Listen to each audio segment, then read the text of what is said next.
Hi friends, welcome back to my channel. It's me Aleena. എല്ലാവർക്കും സുഖമല്ലേ? അപ്പോൾ ഇന്ന് ഒരു പുതിയ സ്റ്റോറിയാണ്. അപ്പോൾ നമുക്ക് കേട്ട് തുടങ്ങാം. ഞാൻ റെയിൽവേ സ്റ്റേഷനിൽ നിന്ന് പപ്പയുടെ അനിയനെ കൂട്ടി വീട്ടിലേക്ക് വരികയാണ്. പുള്ളി ഡൽഹിയിലാണ് ജോലി ചെയ്യുന്നത്. അവിടെ ബിസിനസ്സാണ്. ജോസ് പപ്പായി ഫാമിലിയായി ഡൽഹിയിലാണ്. പപ്പായുടെ വൈഫ് നേഴ്സാണ്. പുള്ളിക്കാരി ഹിന്ദിക്കാരിയാണ്. 2 കുട്ടികളും അവിടെയാണ് പഠിക്കുന്നത്. അവർ കുടുംബസമേതം 3 വർഷം മുമ്പ് വന്നിട്ട് പോയതാണ്. ഇപ്പോൾ ക്രിസ്മസ് ആയതുകൊണ്ടുള്ള വരവാണ്. ആൻറ്റിക്ക് മലയാളം അറിയില്ല. ജോസ് പപ്പായി പ്രേമിച്ച് കെട്ടിയതാണ്. ഞാൻ ആൽബി, വീട്ടിൽ കുഞ്ഞായി എന്ന് വിളിക്കും. എൻ്റെ പപ്പ ഗൾഫിലാണ്. മമ്മിയും ഞാനും അനിയത്തിയും പപ്പയുടെ അമ്മയുമുണ്ട്. ഞാൻ ഡിഗ്രിക്ക് പഠിക്കുന്നു. അനിയത്തി +2 പഠിക്കുന്നു. അവൾ മമ്മിയുടെ വീട്ടിൽ നിന്നാണ് പഠിക്കുന്നത്. അവൾക്ക് അവിടെയാണ് സീറ്റ് കിട്ടിയത്. വല്യമ്മച്ചിയെ കാണാനാണ് ജോസ് പപ്പായി വരുന്നത്. കുറച്ച് ദിവസമായി വല്യമ്മച്ചിക്ക് ക്ഷീണമൊക്കെയാണ്. പല ബന്ധുക്കളും വന്ന് കണ്ടുപോകുന്നു. വല്യമ്മയ്ക്ക് 85 വയസ്സുണ്ട്. ഞാൻ കാർ ഓടിക്കുന്നു. എൻ്റെ അടുത്ത് ജോസ് പപ്പായി ഇരിക്കുന്നു. ഞങ്ങൾ സംസാരിച്ച് വരികയാണ്. എടാ ആൽബി, നിനക്ക് ലൈസൻസ് ഉണ്ടോ? ഉണ്ട് പപ്പായി. ഞാൻ 18 വയസ്സായപ്പോൾ ആദ്യം തന്നെ ലൈസൻസ് എടുത്തു. പപ്പായി എന്നെ നോക്കി. ഞാൻ ചിരിച്ചു. കൊള്ളാലോ, നിനക്ക് എത്ര വയസ്സായി? എന്നോട് ചിരിച്ചുകൊണ്ട് പപ്പായി ചോദിച്ചു. എനിക്ക് 18 കഴിഞ്ഞിട്ട് 6 മാസമായി. ഞാൻ പറഞ്ഞു. എടാ, വല്യമ്മയ്ക്ക് എങ്ങനെയുണ്ട്? പ്രായത്തിൻ്റെ ക്ഷീണമുണ്ട് പപ്പായി. ചെറിയൊരു പനിയുണ്ട്. അങ്ങനെ ഞങ്ങൾ വീട്ടിലെത്തി. പപ്പായിയെ കണ്ട് മമ്മി ചോദിച്ചു, ജോസേ, വല്ലപ്പോഴും ഇങ്ങോട്ട് വാടാ. വരണമെന്നുണ്ട് ആൻസി. മമ്മിയേക്കാൾ 1 വയസ്സ് മൂത്തതാണ് പപ്പായി. അതുകൊണ്ട് പപ്പായി മമ്മിയെ പേരാണ് വിളിക്കുന്നത്. പപ്പയെപ്പോലും പപ്പായി ബേബി എന്നാണ് വിളിക്കുന്നത്. പപ്പായി വല്യമ്മയുടെ മുറിയിലേക്ക് ചെന്നു. കുറേ നേരം അവിടെ ഇരുന്ന് സംസാരിച്ചു. എന്നിട്ട് പപ്പായി പുറത്തേക്ക് വന്നു. അപ്പോൾ ഞാൻ ഹാളിൽ ഇരിക്കുകയാണ്. പപ്പായുടെ ഡൽഹി വിശേഷം പറഞ്ഞു. മമ്മിയും അവിടെ വന്നിരുന്നു. പപ്പായുടെ തമാശ കേട്ട് മമ്മിയും ഞാനും പൊട്ടിച്ചിരിച്ചു. പപ്പായി തമാശ പറയാൻ മിടുക്കനാണ്. മമ്മിയുടെ മുഖത്ത് നോക്കിയാണ് പപ്പായി സംസാരിക്കുന്നത്. മമ്മിയുടെ ചിരി കാണുമ്പോൾ പപ്പായി പറയും, എൻ്റെ ആൻസി ഇങ്ങനെ ചിരിച്ചു കൊതിപ്പിക്കില്ലേ. പോ ജോസേ, മമ്മി ചിരിച്ചുകൊണ്ട് പറയും. ഞങ്ങൾ വീട്ടിൽ വന്നപ്പോൾ വൈകുന്നേരമായിരുന്നു. അത്താഴം കഴിക്കുന്നത് വരെ ഞങ്ങൾ ഓരോ കഥകൾ പറഞ്ഞിരുന്നു. ഞങ്ങൾ ഫുഡ് കഴിക്കുമ്പോൾ മമ്മിയോട് തമാശ പോലെ ചോദിച്ചു, ആൻസി, നിനക്കിപ്പോൾ എത്ര വയസ്സായി? 38 അതോ 39? എൻ്റെ ജോസേ, എനിക്ക് 43 മമ്മിയെ നോക്കി ചിരിച്ചിട്ട് പറഞ്ഞു. കണ്ട അത്രയും പറയില്ല കേട്ടോ, അല്ലേടാ? ഞാൻ പുഞ്ചിരിച്ചു. എന്നെ നോക്കി മമ്മി പറഞ്ഞു, ഡിഗ്രിക്ക് പഠിക്കുന്ന മോൻ്റെ തള്ളയായ ഞാൻ. അത് കേട്ട് പപ്പായി ചിരിച്ചിട്ട് പറഞ്ഞു, എടാ, നീയും മമ്മിയും കൂടി പോകുന്ന കണ്ട ചേട്ടത്തിയും അനിയനും ആണെന്നേ പറയൂ. അത് കേട്ടിട്ട് മമ്മി എന്നെ നോക്കി ചിരിച്ചു. പിന്നെയും പപ്പായി ഒരുപാട് തമാശ പറഞ്ഞു. മമ്മിയെ നോക്കിയിട്ട് പപ്പായി എന്നോട് പറഞ്ഞു, എടാ, നിനക്ക് കല്യാണം നോക്കുമ്പോൾ നിൻ്റെ മമ്മിയെപ്പോലൊരു സുന്ദരി പെണ്ണിനെ വേണം കെട്ടാൻ കേട്ടോ. ഞാൻ മമ്മിയെ നോക്കി. മമ്മി ചിരിക്കുന്നുണ്ട്. ഞാൻ പറഞ്ഞു, നമുക്ക് നോക്കാം പപ്പായി. മമ്മി ചിരിച്ചുകൊണ്ട് പറഞ്ഞു, നീ കണ്ടുവച്ചിട്ടുണ്ടോടാ? മമ്മിയെ നോക്കി ചിരിച്ചിട്ട് പപ്പായി പറഞ്ഞു, എൻ്റെ ആൻസി, അവൻ കോളേജിലല്ലേ പഠിക്കുന്നത്, കാണും. പപ്പായി എന്നെ നോക്കി ചിരിച്ചു. എന്നിട്ട്, എടാ, നിനക്ക് വല്ല സെറ്റപ്പ് ഉണ്ടോ? ഞാൻ പുഞ്ചിരിച്ചു. എനിക്ക് പ്രണയമില്ല, അതാണ് സത്യം. പക്ഷേ ഞാനത് പറഞ്ഞില്ല. ഞാനും പപ്പായിയും ഒരുമിച്ചാണ് കിടന്നത്. ഡിസംബർ ആയതുകൊണ്ട് നല്ല തണുപ്പുണ്ട്. ഞങ്ങൾ ഒരു പുതപ്പിനടിയിലാണ് കിടക്കുന്നത്. എന്നെ കെട്ടിപ്പിടിച്ചാണ് പപ്പായി കിടക്കുന്നത്. ഞാൻ നിക്കറാണ് ഇട്ടിരിക്കുന്നത്. എൻ്റെ വയറിൽ തഴുകിക്കൊണ്ട് പപ്പായി ചോദിച്ചു, എടാ, നിനക്ക് പ്രേമമുണ്ടോടാ? ഇല്ല പപ്പായി, ഞാൻ പറഞ്ഞു. എടാ, ഒരു പ്രേമമൊക്കെ വേണ്ടേ? അപ്പോഴല്ലേ ജീവിതത്തിനൊരു ത്രില്ലുള്ളൂ. പപ്പായി, എനിക്കൊരു പേടി പോലെയാണ്, അതുകൊണ്ടാ. പപ്പായി ചിരിച്ചു. എന്നിട്ട് പറഞ്ഞു, എടാ, എനിക്ക് സ്കൂളിൽ പഠിക്കുമ്പോൾ ഒരു പ്രേമം ഉണ്ടായിരുന്നു. അന്ന് കൂട്ടുകാരെന്നെ ആ പെണ്ണിൻ്റെ പേര് പറഞ്ഞ് കളിയാക്കി ചിരിക്കും. പക്ഷേ ഞാനതൊന്നും മൈൻഡ് ചെയ്യാറില്ല. എനിക്ക് ഓരോ ക്ലാസ്സിലും ഓരോ പ്രേമം ഉണ്ടായിരുന്നു. അങ്ങനെയാണോ ആൻറ്റിയെ പ്രേമിച്ചത്? ഞാൻ ചോദിച്ചു. അതേടാ, അവളെയും ഞാൻ പ്രേമിച്ച് കിട്ടിയതാ. എടാ, എനിക്ക് ഹിന്ദി വലിയ കാര്യമായി അറിയില്ലായിരുന്നു. ഇവളുമായി അടുത്ത് കഴിഞ്ഞപ്പോൾ എനിക്ക് ഹിന്ദിയും പഠിക്കാൻ പറ്റി, അവളെയും കിട്ടി. പപ്പായി ചിരിച്ചു.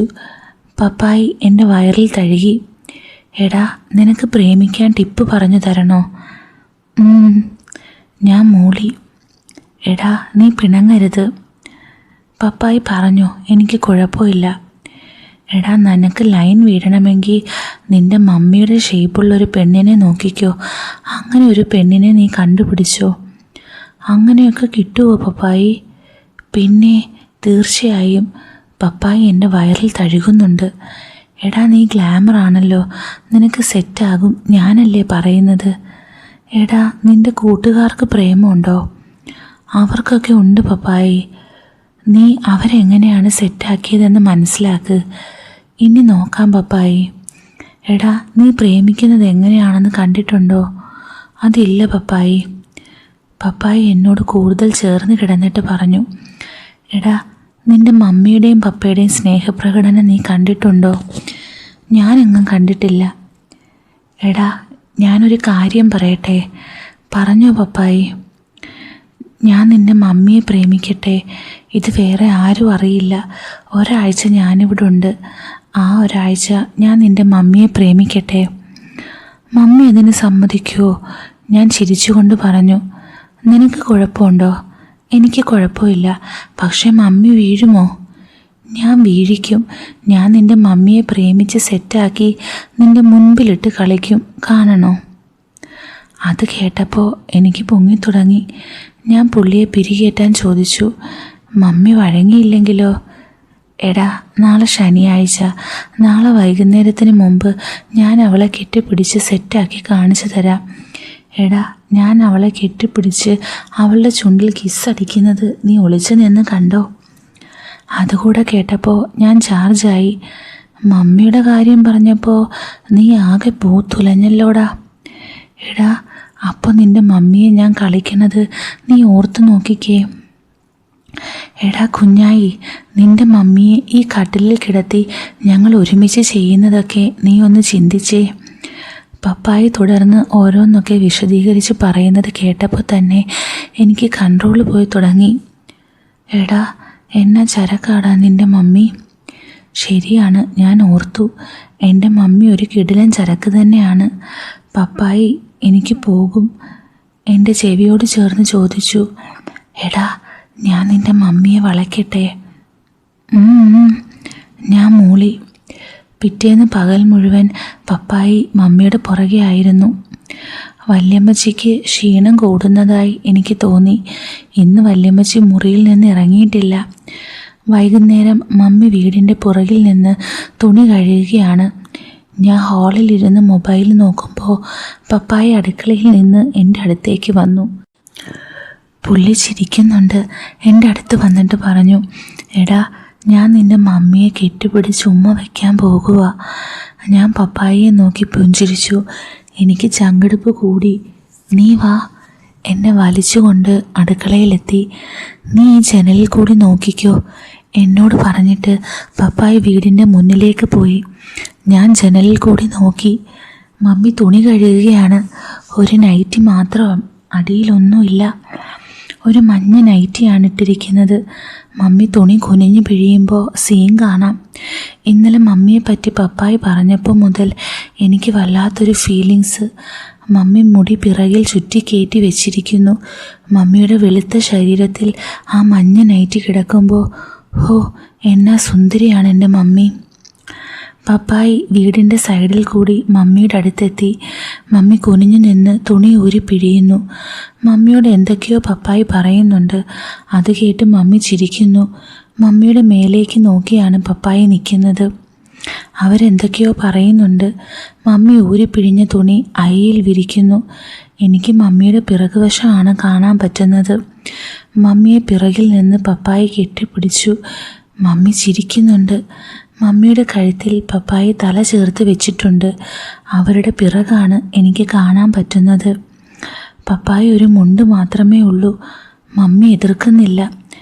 മമ്മിയെ ചുറ്റിപ്പിടിച്ചുകൊണ്ട് തിരിഞ്ഞു. എനിക്കിപ്പോൾ മമ്മിയുടെ മുൻവശം കാണാം. മമ്മി പപ്പായയിലേക്ക് ചാരി കിടക്കുന്നു. മമ്മിയുടെ കഴുത്തിലും കവിളിലും ഉമ്മ വയ്ക്കുന്നുണ്ട്. പപ്പായി നല്ലപോലെ മുതലാക്കുന്നുണ്ട്.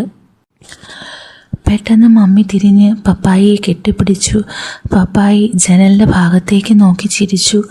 എനിക്ക് നല്ല മൂടായി. എത്ര പെട്ടെന്നാണ് മമ്മിയെ പപ്പായി വളച്ചത്. ആളൊരു കൃഷ്ണൻ തന്നെ. ഇന്ന് രാത്രി മമ്മിയെ പപ്പായി കളിക്കും, എനിക്ക് ഉറപ്പാ, ഞാൻ ചിന്തിച്ചു. അവർ പരസ്പരം എന്തൊക്കെയോ പറഞ്ഞ് ചിരിക്കുന്നുണ്ട്. അവർ കെട്ടിപ്പിടിച്ച് റൊമാൻസ് തുടർന്നു. പെട്ടെന്ന് വീടിൻ്റെ ഫ്രണ്ടിൽ നിന്ന് കാറിൻ്റെ ഹോൺ മുഴങ്ങി. അവർ പരസ്പരം വിട്ടുമാറി. ഞാൻ മുന്നിലേക്ക് ചെന്നു. ഞങ്ങളുടെ ബന്ധുക്കൾ വല്യമ്മച്ചിയെ കാണാൻ വന്നതാണ്. ഞാൻ അവരെ അമ്മച്ചിയുടെ റൂമിലെത്തിച്ചു. കുറേ കഴിഞ്ഞപ്പോൾ പപ്പായി കുളിച്ചിട്ട് വന്നു. അത് കഴിഞ്ഞപ്പോൾ മമ്മിയും വന്നു. പപ്പായി എൻ്റെ ചെവിയിൽ പറഞ്ഞു, നീ കണ്ടായിരുന്നോ?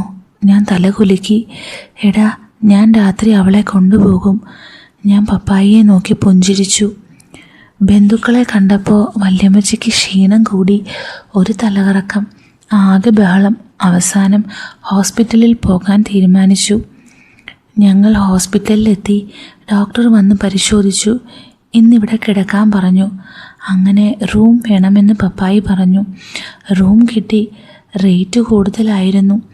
പേഷ്യൻറ്റിന് കിടക്കാൻ ഒരു കട്ടിൽ, പിന്നെ കൂടെ നിൽക്കുന്നവർക്ക് വേണ്ടി ഒരു കട്ടിലും ഉണ്ട്.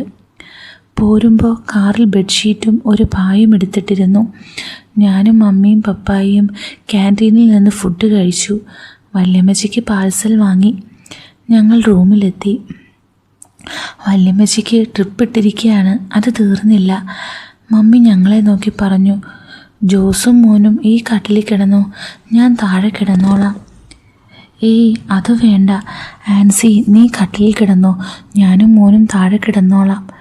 അത് ഞാനും സമ്മതിച്ചു. നേഴ്സ് വന്നു. അവർ പറഞ്ഞു, എന്തേലും ആവശ്യമുണ്ടെങ്കിൽ വിളിച്ചാൽ മതി, ഉറങ്ങാനുള്ള മരുന്ന് കൊടുത്തിട്ടുണ്ട്. എന്നാൽ ഇനി അമ്മ നാളെ ഉണരൂ, പപ്പായി പറഞ്ഞു. നേഴ്സ് ചിരിച്ചിട്ട് പോയി. രാവിലെ കാണാം. ഓക്കെ. മമ്മി ഒരു പച്ച സാരിയാണ് ഉടുത്തത്. മമ്മി പറഞ്ഞു, ഞാൻ കിടക്കാൻ പോവുകയാണ്. ഞാൻ മമ്മി കിടക്കുന്ന കട്ടിലിന് കീഴെ പാ വിരിച്ചു. മമ്മി സാരി അഴിച്ച് മടക്കി വെച്ചു. ഞാൻ മമ്മിയെ ഒന്ന് നോക്കി. ബ്ലൗസിൽ തിളങ്ങി നിൽക്കുന്നു. ഓ സൂപ്പർ. ഞാൻ പായിൽ കിടന്നു. മമ്മി മുകളിൽ കട്ടിലിൽ കിടന്നു. ബാത്റൂമിൽ പോയിട്ട് വന്ന് പപ്പായി എൻ്റെ അടുത്ത് കിടന്നു. എടാ, നീ കൂർക്കം നല്ലതുപോലെ വലിക്കണം, എൻ്റെ ചെവിയിൽ പറഞ്ഞു. ഞാൻ നിൻ്റെ മമ്മിയായിട്ട് ചെയ്യാൻ പോകുക. ഓക്കെ, ഞാൻ സമ്മതിച്ചു. പപ്പായി എൻ്റെ കവിളിൽ ഉമ്മ തന്നിട്ട് പറഞ്ഞു, ഇതുപോലെ ഞാൻ അവളെ ബാക്കി ചെയ്യാൻ പോകുക. ഗുഡ് ലക്ക്, ഞാൻ പറഞ്ഞു. അല്പം കഴിഞ്ഞപ്പോൾ ഞാൻ കൂർക്കം വലി തുടങ്ങി. എൻ്റെ ചെവിയിൽ പറഞ്ഞു, എടാ ഞാൻ പോകുക. ഞാൻ പുള്ളിയെ തൊട്ടു.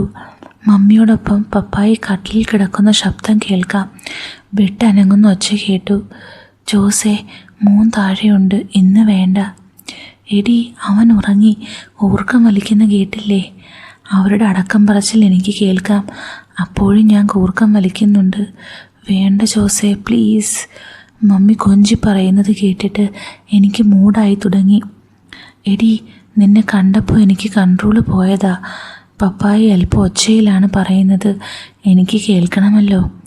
അവർ കിസ് ചെയ്യുന്ന സൗണ്ട് കേൾക്കാം. ജോസേ, നേഴ്സ് വന്നാൽ പ്രശ്നമാകും. പോടി, ഞാൻ പറഞ്ഞോളാം നീ എൻ്റെ പെണ്ണാണെന്ന്. ജോസേ, വേണ്ട ജോസേ, ഒന്നടങ്ങി കിടക്ക് പെണ്ണേ. മമ്മിയുമായി കട്ടിലിൽ കിടന്നുരുളുന്ന ശബ്ദം കേൾക്കാം. കട്ടിലിളകുന്നു, ബെഡ് ഞെരങ്ങുന്നു. ജോസേ, ബ്ലൗസ് കീറും പതുക്കെ. എൻ്റെ ചരക്കെ, എന്നെ ഉരുപ്പടിയാടി നീ ആൻസി. മമ്മിയുടെ കൊഞ്ചൽ കലർന്ന ചിരി കേൾക്കാം. ഞാൻ കൂർക്കമലി തുടർന്നു. എടി, വീട്ടിലെത്തിയിട്ട് വേണം എനിക്ക് നിന്നെ ശരിക്കൊന്ന് കാണാൻ. ആ ജോസേ, നീ കൊള്ളാം കേട്ടോടാ. ഇഷ്ടപ്പെട്ടോടി? പപ്പായി മമ്മിയുടെ ശരീര സൗന്ദര്യത്തെക്കുറിച്ച് വർണ്ണിക്കുന്നുണ്ട്. മമ്മി കുലുങ്ങി ചിരിക്കുന്നുണ്ട്. കട്ടിൽ എൻ്റെ ദേഹത്ത് വീഴുമോ എന്ന് ഞാൻ ഭയന്നു. അതുപോലെയാണ് അവിടുത്തെ അംഗം. കട്ടിൽ കാലിലെ പിരിയിളക്കം കേട്ട് വല്യമ്മച്ചി എഴുന്നേക്കുമോ എന്ന് ഞാൻ ഓർത്തു. നേഴ്സുമാർ വരല്ലേ എന്ന് ഞാൻ പ്രാർത്ഥിച്ചു. പിന്നെ കുറേ നേരം കഴിഞ്ഞപ്പോൾ നിശബ്ദത. കുറച്ച് കഴിഞ്ഞപ്പോൾ, എടി നമുക്ക് വീട്ടിൽ പോയിട്ട് നല്ലതുപോലെ ഒന്ന് കൂടണം. ഞാൻ ഉറക്കത്തിലേക്ക് പോയി. വെളുപ്പിന് കട്ടിൽക്കാലിൻ്റെ ശബ്ദം കേട്ട് ഞാൻ ഞെട്ടി ഉണർന്നു. അവരുടെ താളമേളം കേട്ട് ഞാൻ കിടന്നു. രാവിലെ ചായ കുടിക്കുമ്പോൾ എന്നോട് പപ്പായി പറഞ്ഞു, എടാ ഇന്ന് രാത്രി നിൻ്റെ മുമ്പിലിട്ട് നിൻ്റെ മമ്മിയുമായി ഞാൻ കൂടട്ടെ, നടക്കുമോ പപ്പായി? എടാ അവൾക്ക് നല്ല കഴപ്പുണ്ട്. എടാ ഇന്ന് വെളുപ്പിന് ഞങ്ങൾ കിടന്നപ്പോൾ അവൾ ഓരോന്ന് പറഞ്ഞു. എടി അവൻ കേൾക്കും പതുക്കെ. ഞാൻ പപ്പായിയെ ഒന്ന് നോക്കി. അപ്പോൾ അവൾ പറയുക, അവൻ കേട്ടാലും എനിക്ക് പ്രശ്നമില്ലെന്ന്. എൻ്റെ ദാഹം മാറ്റണം, അത് നീ മാറ്റിത്താ ജോസേ. ഞാൻ കേട്ടിരുന്നു. അന്ന് ഉച്ചയ്ക്ക് ശേഷം ഹോസ്പിറ്റലിൽ നിന്ന് ഡിസ്ചാർജായി. വീട്ടിൽ വന്നപ്പോൾ മുതൽ മമ്മിയുടെ പിറകെയാണ് പപ്പായി. അവരുടെ അംഗം കാണാൻ ഞാനും പപ്പായിയും വല്യമ്മച്ചിയുടെ റൂമിലിരുന്ന് സംസാരിക്കുകയാണ്. മമ്മി വീട്ടിലില്ല. ക്രിസ്മസ് ആകാറായതുകൊണ്ട് കരോൾ ഗാനം പ്രാക്ടീസ് ചെയ്യാൻ പോയിരിക്കുകയാണ്. ഈ ഗ്രൂപ്പിൽ കുറച്ച് ചേച്ചിമാർ പാടുന്നുണ്ട്. ആ കൂട്ടത്തിൽ മമ്മിയും ഉണ്ട്. കുറച്ച് ദിവസമായി ഇത് തുടങ്ങിയിട്ട്. മമ്മി ഒരു 7:30 കഴിയുമ്പോൾ വരും. ഞാനും പപ്പായിയും വല്യമ്മച്ചിയോട് ഓരോ സംശയങ്ങൾ ചോദിച്ചും പറഞ്ഞു ഇരിക്കുകയാണ്. വല്യമ്മച്ചി പറഞ്ഞു, എടാ കുഞ്ഞായി, എനിക്ക് കഞ്ഞി ഉണ്ടെങ്കിൽ തന്നേരെ, ഞാൻ കഴിച്ചിട്ട് കിടന്നോളാം, എനിക്ക് നല്ല ക്ഷീണമുണ്ട്. ഇപ്പം തരാം വല്യമ്മച്ചി. ഞാനൊരു പ്ലേറ്റിൽ കഞ്ഞിയും അല്പം കറിയും എടുത്തുകൊണ്ട് വന്നു. എൻ്റെ കയ്യിൽ നിന്ന് പപ്പായി അത് വാങ്ങി വല്യമ്മച്ചിക്ക് സ്പൂൺ കൊണ്ട് കോരി കൊടുത്തു. അത് കഴിഞ്ഞ് ഗുളികയും കൊടുത്തു. വല്യമ്മച്ചി കിടന്നു. ഞാനും പപ്പായിയും ഹാളിൽ വന്നിരുന്നു.